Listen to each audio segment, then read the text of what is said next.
જય શીતળામાં. આ વિડીયોમાં આપણે શીતળા સાતમ વ્રતનો મહિમા, તેની વિધિ અને વ્રત કથા સાંભળીશું. બોલો શીતળા માતની જય. શીતળા સાતમ કે જેમાં શીતળા માતાની પૂજા કરવામાં આવે છે અને બહેનો દ્વારા ઠંડુ ભોજન કરવામાં આવે છે, જેથી સૌભાગ્યની પ્રાપ્તિ થાય, સંતાનોની રક્ષા થાય અને આરોગ્ય પણ સારું રહે. શીતળા સાતમના શીતળા માતાની પૂજા કરી સાતમના આગલા દિવસે એટલે કે છઠના દિવસે બનાવેલું ભોજન માતાને ધરાવવાનું હોય છે. વૈજ્ઞાનિક રીતે જોઈએ તો આ વાસી ભોજન તે સ્વાભાવિક રૂપથી ઠંડુ હોય છે. ગરમીની સિઝન ચાલુ થાય ત્યારે ઠંડકની આવશ્યકતા હોય છે, એટલા માટે મા શીતળાની પૂજા થાય છે અને વાસી ભોજનનો ભોગ લગાવાય છે અને પછી આ ભોજન આરોગવાથી શીતળતા મળે છે.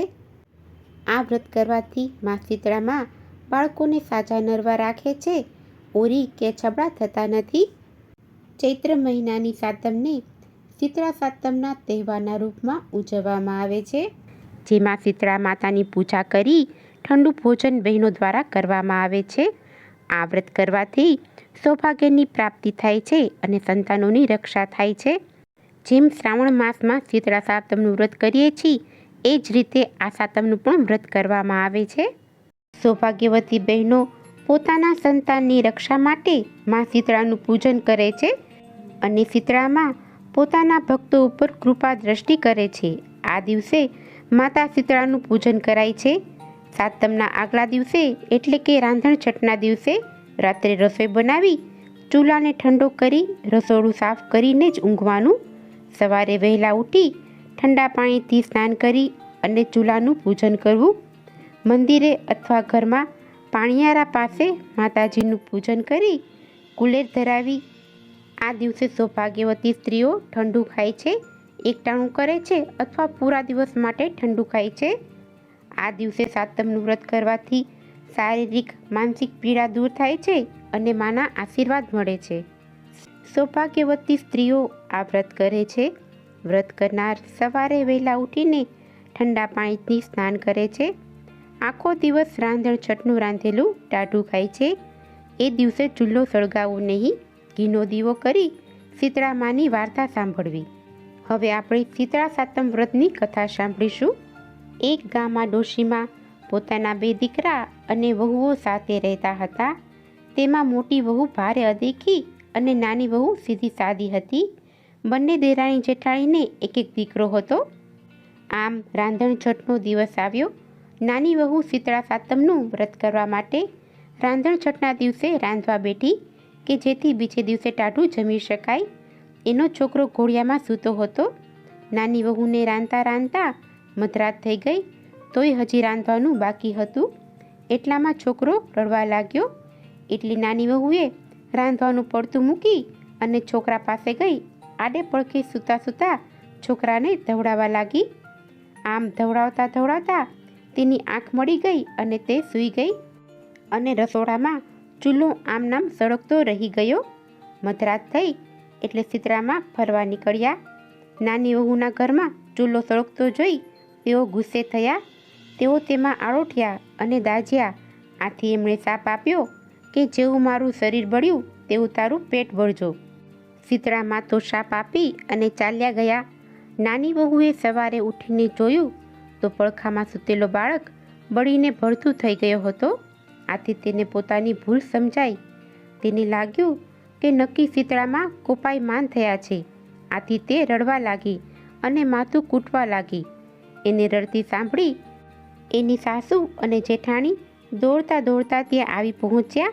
તેઓ છોકરાને જોઈ અને બોલ્યા, નાની વહુ, રાતે તું ચૂલો સળગતો મૂકી અને સૂઈ ગઈ હશે, તેથી જ શીતળામાં તારી ઉપર કોપાઈ માન થયા છે.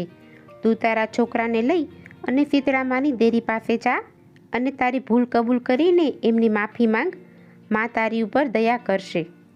નાની વહુ તો છોકરાને ટોપલામાં નાખી અને ચાલી નીકળી. રસ્તામાં એક તળાવ આવ્યું.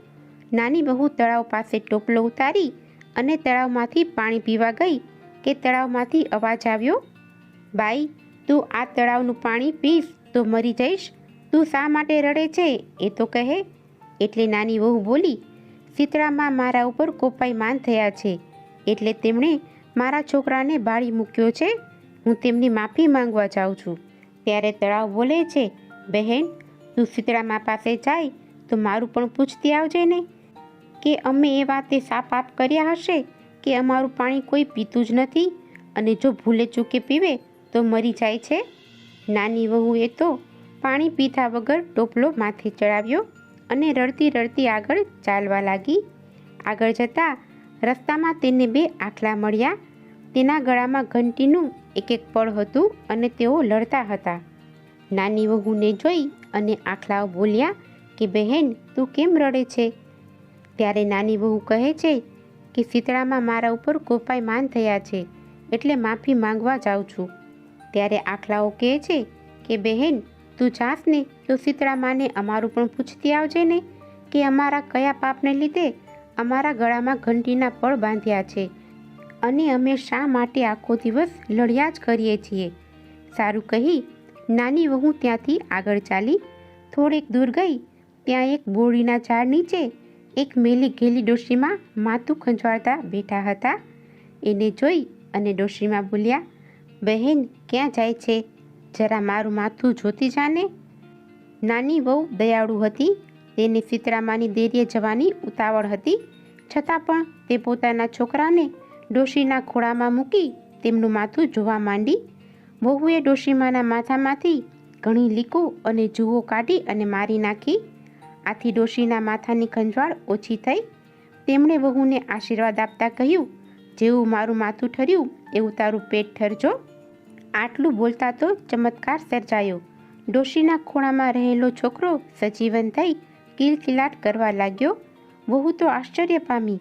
તેને ખાતરી થઈ ગઈ કે આ ડોશીમાં બીજું કોઈ નહીં પણ સાક્ષાત શીતળામાં જ છે. તે તો શીતળામાના ચરણોમાં ઢળી પડી. ડોશીની જગ્યાએ એકદમ પ્રકાશ પથરાયો અને એની જગ્યાએ શીતળામાં ઊભા રહી ગયા. નાની વહુએ શીતળામાના દર્શન કરી તેની માફી માંગી.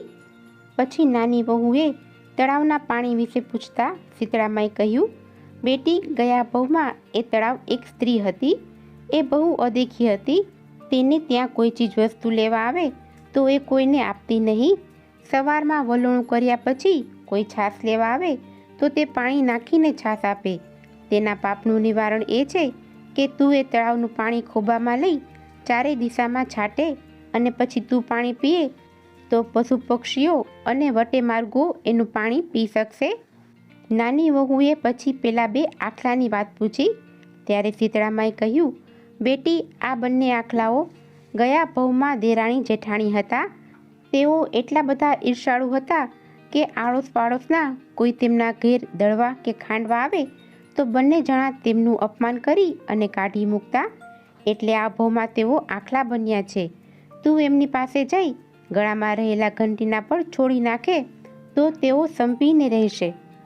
આટલું કહીને શીતળામાં અંતર ધ્યાન થઈ ગયા. નાની વહુ રાજી થતી પોતાના દીકરાને લઈને પાછી વળી. રસ્તામાં તેને પેલા 2 આખલાઓ મળ્યા. વહુએ તેને શીતળામાની વાત કહી સંભળાવી અને ગળેથી ઘંટીના પણ છોડી દીધા. આથી તેઓ લડતા બંધ થઈ ગયા. આગળ જતાં પેલું તળાવ આવ્યું. વહુ તળાવ પાસે આવી અને શીતળામાની વાત કહી સંભળાવી. પછી તેમના શાપનું નિવારણ માટે તળાવમાંથી ખોબો ભરી પાણી લઈ અને ચારે દિશાઓમાં છાંટ્યું. પછી તે તળાવનું પાણી પોતે પીધું. ત્યાં તો ચારેય દિશાઓમાંથી પક્ષીઓ પાણી પીવા માટે આવવા લાગ્યા. પછી નાની વહુ છોકરાને લઈ અને પોતાના ઘેર આવી એણે પોતાના છોકરાને સાસુમાના ખોળામાં મૂકી દીધો. સાસુમા તો છોકરાને સજીવન જોઈ અને રાજીના રેડ થઈ ગયા. પરંતુ અદેખી જેઠાણીને આ ગમ્યું નહીં. સાસુએ પૂછ્યું, વહુ બેટા, આ બધું કેવી રીતે બન્યું? ત્યારે નાની વહુએ તેમને સઘળી હકીકત જણાવી. આમ બીજો શ્રાવણ માસ આવ્યો. બીજા શ્રાવણ માસમાં રાંધણ છઠ આવી. ત્યારે જેઠાણીને થયું કે હું પણ દેરાણી જેવું કરું, આથી મને પણ શીતળામાના દર્શન થશે. રાંધણ છઠને દિવસે જેઠાણી જાણી જોઈને ચૂલો સળગતું મૂકી અને સૂઈ ગઈ. મધરાત થતાં શીતળામા ફરવા આવ્યા. તેઓ જેવા ચૂલામાં આળોટ્યા કે દાઝ્યા એટલે શીતળામાએ જેઠાણીને શાપ આપ્યો, જેણે મને બાળી છે તેનું અંતર બળજો.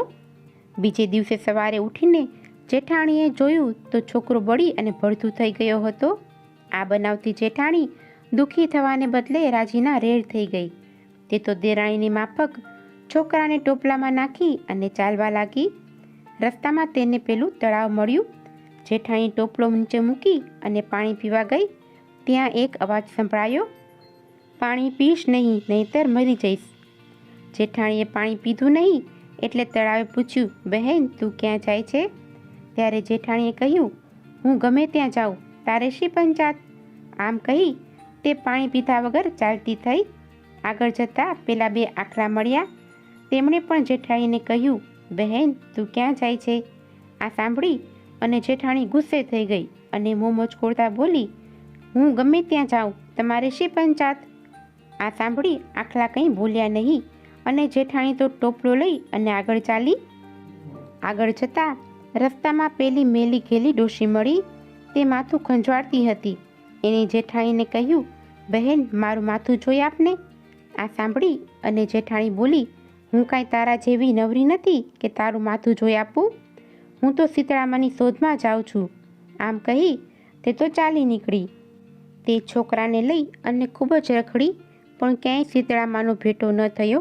આખરે કંટાળીને મરેલા છોકરાને લઈ અને પાછી આવી. દેરાણી ભક્તિભાવવાળી અને દયાળુ હતી, તેથી તે સુખી થઈ અને જેઠાણી તેના સ્વભાવના લીધે દીકરો ખોઈ બેઠી. હે શીતળામાં, તમે જેવા દેરાણીને ફળ્યા એવા તમારી ભક્તિ કરનાર સૌને ફળજો. બોલો શીતળા માતની જય.